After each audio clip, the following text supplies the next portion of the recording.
शास्त्री जी, राजस्थान जी। राधे राधे महाराज जी, आपके चरणों में कोटि कोटि प्रणाम। महाराज जी, हम ब्राह्मण बालक हैं।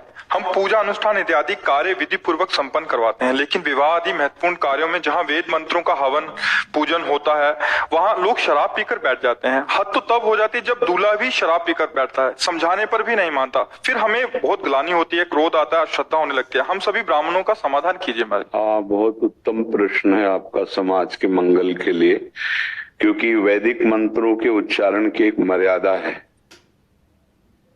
आज वो मर्यादा दोनों तरफ से खंडित हो रही है। ना तो प्रवक्ता को कोई व्यसन करना चाहिए और ना श्रोता को, ना तो कर्मकांड कराने वाले ना कर्मकांड करने वाले, दोनों को उस समय व्यसन रहित होना चाहिए। माना कि कोई ऐसा है जो जैसे छोटे मोटे व्यसन ग्रस्त है, लेकिन उस समय तो पावन अवस्था में हो, वैसे तो चाहिए सबको व्यसन रहित होना चाहिए।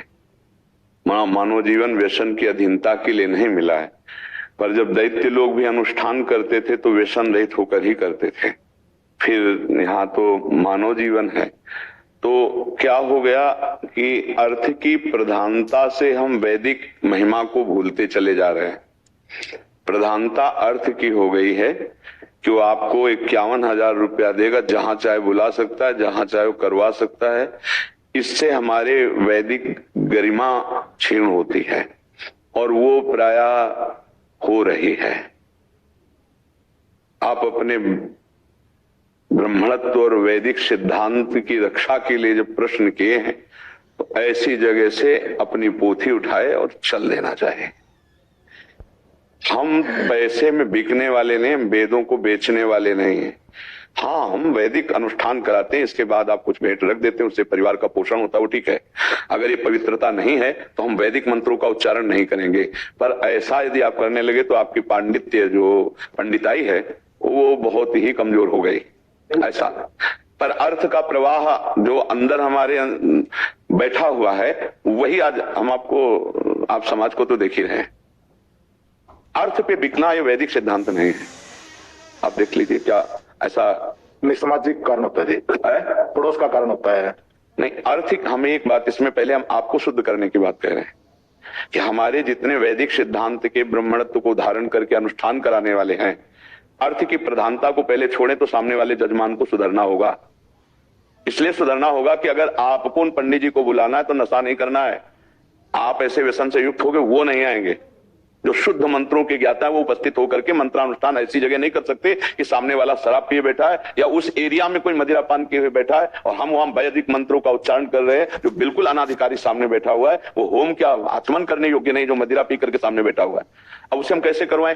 तो इतना बड़ा निष्ठ हो जाने से अर्थ की भावना का त्याग करना होगा पहले। कर्मकांडी उस महान भगवत मार्ग के विद्वान को, उसको पहले अर्थ की भावना का त्याग करना होगा। नहीं, आपको विवश होकर परिवार चलाने के लिए ऐसों का ब्याह कराना पड़ेगा, फिर इस प्रश्न का कोई महत्व नहीं रहेगा। अर्थ की प्रधानता में वो कहीं भी कोई बैठा ले, और जब अर्थ की प्रधानता नहीं तो आपकी शर्त होगी कि अगर हम ब्याह कराने गए, दूल्हा या उस समय उस मंडप के नीचे विराजमान कोई शराब पिए होगा तो हम उठ के चल देंगे, हम ब्याह नहीं कराएंगे, हम वैदिक मंत्रों का उच्चारण नहीं करेंगे। पर इतनी क्षमता अर्थ त्यागी के अंदर ही आएगी। करते हैं जी, बात भी करते हैं, कोई शराब पिया नहीं आना चाहिए जी, तो कहते हैं नहीं आएंगे पंडित जी। तो हम जाएंगे जब देखेंगे कि ऐसा माहौल है तो उठ के चल देंगे। बीच में कोई अचानक आ जाता है कि यार नहीं, हम अचानक वालों की बात नहीं करते, हम केवल बात करते हैं जजमान उसके परिवार की। अगर वो मंडप के नीचे बैठ, ऐसा नहीं कि व्यवस्था ना हो, जवाई थे, बटाऊ थे, तो ये नहीं, इस पे हमें अर्थ लोलुपता पर अगर हम शासन करेंगे तो सबको सुधरना होगा।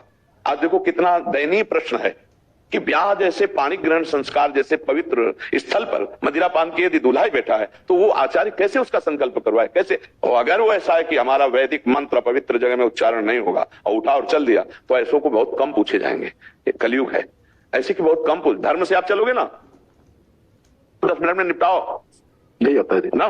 वैदिक मंत्र को निपटाने देते हैं, वो भी नहीं देते हैं। हाँ, ऐसे ही हाथ जोड़ देते हैं, जी ठीक है जी। तभी तो दुर्गति होती है, तभी दुर्गति होती है। के नोट बना देंगे, लेकिन ब्राह्मण देना पड़ जाएगा तो। अरे जी, बहुत बड़े स्तर पे आजकल हो रहा है कि क्या शादी में, ब्याह में शराब आदि तो जनरल हो गई। आप एक चीज ये समझ लो, जो लिखा है वो गलत नहीं। भा भ्रष्ट आचारा सब संसारा, धर्म सुने नहीं काना। जब वैदिक मंत्रों से, ब्राह्मण के आशीर्वाद से, अग्नि के आशीर्वाद से पानी ग्रहण किया जाता था तो आजीवन वो गृहस्थ मंगलमय और बड़ी ही शुद्ध पवित्र बच्ची हो या बच्चे राष्ट्र सेवी भक्त ऐसे, यानी क्योंकि उनका संस्कार ही शुरू से पड़ा है। अब गंदे आचरण, पवित्रता शरीर की नहीं, अब उनको ब्याह का क्या मतलब, उनको एक लगे कर दो यार, अरे 2-4 मंत्र बोलो यार, उनको पता नहीं मंत्रों का क्या बल होता है। जीवन की सुरक्षा और पवित्रता वो ब्राह्मण अपने मंत्रों के द्वारा ऐसा कर रहा है। तो बहुत दयनीय स्थिति हो रही है, दयनीय स्थिति है। आज हमारे समाज में कोई ऐसे बिरले लोग होंगे जो व्यभिचार या व्यसन या गंदी बातों को त्याग करके गृहस्थी धर्म में चल रहे हों, नहीं तो उनको इससे कोई मतलब नहीं, उनको केवल मतलब रह गया अपनी इंद्रियों की भोग विलासिता और पोषण से। अच्छा, ब्राह्मणों के प्रति जो वैदिक सिद्धांत से चल रहे हैं उनके प्रति महत्व तब बढ़े जब पवित्रता हमारे विचार में हो। दूसरी बात, आज ब्राह्मण अपने स्तर से गिर गए हैं, आपको ये मानना पड़ेगा। एक की गलती से शास्त्रों ब्राह्मणों की तरफ दृष्टि होती कि बुलाओ तुम्हारे घर बैठ के करेंगे, वो सोफा में बैठे, पंडित जी नीचे बैठे हैं। करते भी महाराज जी, करते भी महाराज जी। ये आज हम अपने धर्म, त्रिकाल संध्या और वैदिक मंत्रों का अनुष्ठान और धन की वृत्ति का त्याग, कोई पूछेगा ही नहीं आपको, कोई नहीं पूछे, लेकिन वो पूछेगा और वो आपको मंगल प्रदान करेगा। अच्छा, उससे किसी को मतलब नहीं रह गया। आपको हम सच्ची बताएं, कुछ ऐसे ब्राह्मण हैं जो आप जैसे धर्म के विषय में सोच रहे हैं, नहीं तो आज केवल ब्राह्मणत्व का, पांडित्य का प्रयोग अर्थ प्रधानता रह गई है, अर्थ प्रधानता रह गई। वो कौन है, कैसा, इससे कोई मतलब नहीं। गाड़ी में बैठो और वहां चलो, थोड़ी देर को मंत्र बोलो, अपना काम देखो, हमारा काम हो गया, बस। आज यज्ञोपवीत का मान है, ब्राह्मण बालकों से हम पूछ रहे हैं, यज्ञोपवीत का मान है?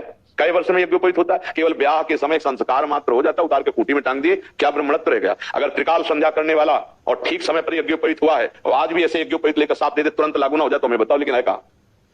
ये सब समस्याएं दोनों पक्ष से हो रही हैं। अगर हम धर्म के स्तंभ है, ब्राह्मणत्व वैदिक सिद्धांत धर्म का स्तंभ है, सनातन धर्म का स्तंभ है। अब स्तंभ अगर लड़खड़ा जाए, देखो अगर 5 संत अपवित्र आचरण कर दिए तो 5 लाख संतों को गालियां मिल गई। अगर हमारा ब्राह्मणत्व सही है, वैदिक सिद्धांत सही है, हम वेद बेचने वाले नहीं है, हम वेद के द्वारा जगत मंगल करने वाले हैं, तो आपको कोई पूछने वाला नहीं, कोई बिरला एक आध पूछ ले। तो अब आप अपने स्वरूप से इसीलिए गिरेंगे अगर अर्थ की प्रधानता रही, भैया आप जैसा चल रहा है वैसा चल रहा है, हम भी गए खाया पिया और जो बोला 2-4 पंडित जल्दी, हाँ कितने मिनट में कर दें? बोले 20 मिनट में कर दो, 20 मिनट में हो जाएगा।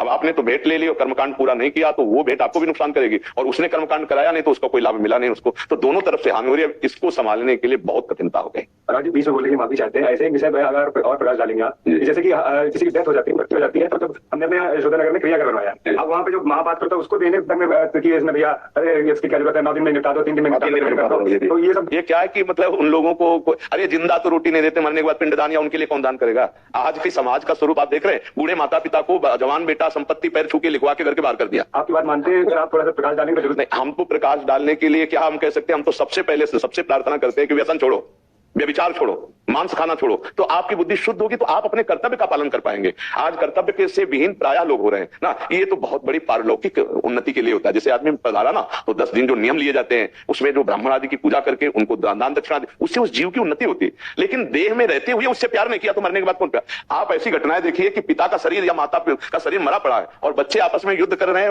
उसके संपत्ति के लिए, उसके संस्कार की तरफ नहीं देख रहे। आप देखो घटना संसार में देखो, तो ऐसे अब बुद्धिहीन लोग होते चले जा रहे हैं, धर्म विहीन होते चले जा रहे हैं, इसको खिलवाड़ माना जाता है। जैसे युवा आपकी बात बहुत मानते हैं, हमें आपका धन्यवाद है कि हम लोगों को सही दिशा दिखा देते हैं, इसलिए हम हमेशा कहते हैं आप कुछ बता दीजिए। आज महाराज बदल रहा है आपकी वजह से। नहीं, हम उन सबको प्रणाम करते हैं जो अपने जीवन को बदल रहे हैं, कि जैसे माँ बच्चे से कहती है ना दूध पी लो, और दूध पी लेता है तो माँ का हृदय शीतल होता है। यद्यपि बच्चा ही स्वस्थ होता है पर माँ का हृदय शीतल होता है। तो हमारी साधु वेश धारण करना, हमारा बोलना, आप लोगों ने जीवन सार्थक कर दिया हमारा, कि आपका अगर जीवन धन्य हो रहा है तो हमारा जीवन धन्य हो रहा है, क्योंकि हम जो बोल रहे हैं वो आप हमें सहयोग कर रहे हैं। भगवान की कृपा की आप है नहीं, हम भी भगवान की कृपा मना रहे हैं कि ऐसे कलयुग में आप हमारी बात सुन रहे हैं, आप हमारी बात मान सच्ची मानिए। नहीं, संतों के प्रति जो श्रद्धा का नाश हुआ उसको संभालना बड़ा कठिन था। आप समझ लीजिए, जो सीरियल बने हैं, जो घटनाएं घटी है कि हमारे पूरे भारत के संतों के प्रति श्रद्धा एकदम ऐसे मिटती चली गई थी। पता नहीं कौन सा ठाकुर जी का प्रताप उदय हुआ है कि आप सब पुनः संत पर श्रद्धा करने लगे। हम तो आश्चर्य मानते, 30-35 हजार लोग 2 किलोमीटर जहां से हम आते, बराबर ठसाठस भरा मिलता है और अधिकतर 80% युवा होते हैं।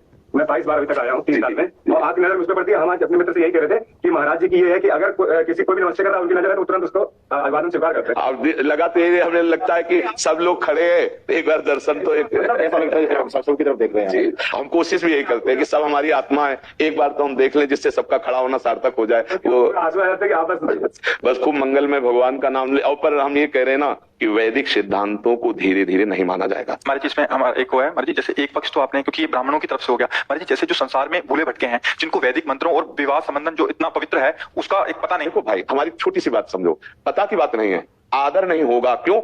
क्योंकि बॉयफ्रेंड गर्लफ्रेंड पहले से व्यभिचार हो रहा है। आप हमारी बात को समझिए, हम उसे खुल के नहीं कह पा रहे थे, पहले से ही हम अपवित्र हो चुके हैं, तो अब ब्याह का महत्व क्या रह गया है?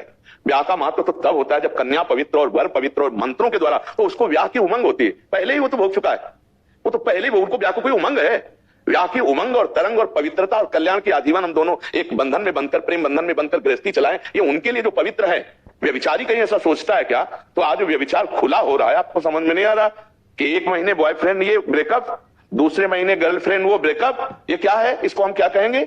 इसको अगर हम अपनी भाषा में बोले तो क्या कहेंगे? आप विचार करके देखिए। वो बोलेंगे तो बुरा लगेगा ना। अब उसका पाणी ग्रहण होगा, उसको कोई आनंद होगा, कोई उत्साह होगा, उसका कोई पति में रति होगी या पत्नी में रति होगी, तो उसको वैदिक मंत्र में कैसे रति हो सकती है? पाणी ग्रहण संस्कार में कैसे रति हो सकती है? वो तो पहले ही सब गंदा हो चुका है उसका हृदय। तो ऐसे लोग नहीं, मतलब अब प्रायः अधिक बढ़ रहे हैं। ये कहो आपको बुला लिया जाता है, ये सौभाग्य समझो। कुछ दिनों बाद मतलब ये भी आपकी जरूरत नहीं पड़ेगी, वो आपस में जब मर गया तो उसकी दैहिक जो क्रिया होती है, उस क्रिया से उस जीव का कल्याण होता है। अरे वो जिंदा नहीं खवाया तो मरे के बाद काहे को उसके पिंडदान करेगा? सोचो भला, जिंदा भोजन ले दिया, धक्का मार के बाहर कर दिया बूढ़ी माँ को, बूढ़े पिता को, वो मरने पर वो दुष्ट क्या पिंडदान करेगा उसके लिए? तो आज हमारे समाज में दुष्टता फैल रही, पढ़ाई बहुत जोर की हो रही है, विद्या विनयम ददाती, लेकिन विनय नष्ट हो रहा है। नए नए लड़के ग्रसित हो रहे हैं वासना से। अरे उस समय उनका संयम चाहिए, वो व्यसन से ग्रसित हो रहे। ए भाई, अगर कोई करवा लेता है तो धन्य भाग समझो, नहीं आगे ऐसा समय आएगा कि कोई मतलब नहीं, ना पंडित जी की मतलब, ना वैदिक मंत्रों के मतलब, ना भगवान से मतलब है। हमने गांव की बात देखी, ब्याह होकर के ब्राह्मण के चरण पूजन करके, और जब भले वो ब्राह्मण का ही घर का हो, लेकिन आचार्य पूजन करके जब पूरा ब्याह संपन्न होता तो दोनों वर वधू चरणों में ब्राह्मण के आशीर्वाद लेते, जो भेंट होता देता। इसके बाद आते पूरे गांव के मंदिरों की पूजा होती थी ना, तब कहीं वर वधू का मिलन होता था, तो उनके परिवार कैसे चलते थे। आजीवन कभी हमने तलाक शब्द गांव में नहीं सुना।